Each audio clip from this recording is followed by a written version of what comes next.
Today we're going to talk about very important sentence structure which is there might be যার অর্থ হচ্ছে হতেও পারতো বা থাকতেও পারতো। সো আমরা এক্সাম্পল নাম্বার 1 যদি দেখি there might be terrorist in this road, এই রাস্তায় সন্ত্রাসী থাকতেও পারতো।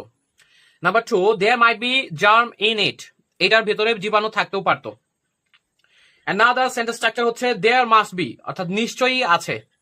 আমরা এক্সাম্পল নাম্বার 1 দেখতে পাচ্ছি there must be a problem here, এখানে নিশ্চয়ই সমস্যা আছে। Number 2, there must be rain today, আজ নিশ্চয়ই বৃষ্টি হবে। Another important structure হচ্ছে there seems to be, অর্থাৎ আছে বলে মনে হয়। আমরা এক্সাম্পল নাম্বার 1 দেখতে পাচ্ছি there seems to be a lion here, এখানে একটি সিংহ আছে বলে মনে হয়।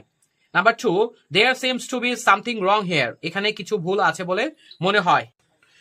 Another important sentence structure হচ্ছে as well as, অর্থাৎ সেই সাথে বা এটাও ওটাও, অর্থাৎ দুইটা জিনিস এটাও আবার ওটাও অর্থে ব্যবহৃত হয়। So আমরা নাম্বার 1 এক্সাম্পল দেখতে পাচ্ছি the girl is beautiful as well as intelligent, মেয়েটি সুন্দরী সেই সাথে বুদ্ধিমতীও।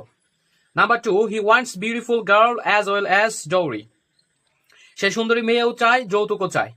Number 3, he gave me shelter as well as food, সে আমাকে আশ্রয় দিয়েছিল এবং খাদ্যও দিয়েছিল।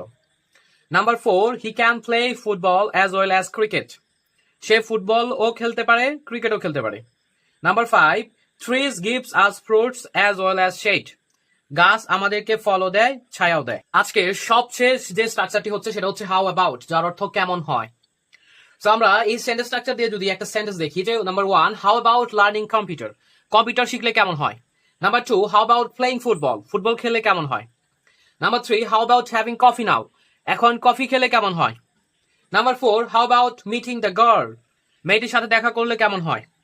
Number 5, how about teaching English, ইংরেজি শিখালে কেমন হয়। Number 6, how about doing freelancing online, অনলাইনে ফ্রিল্যান্সিং করলে কেমন হয়। Number 7, how about learning English, ইংরেজি শিখলে কেমন হয়। So with using this structure we can make thousands of sentences very easily.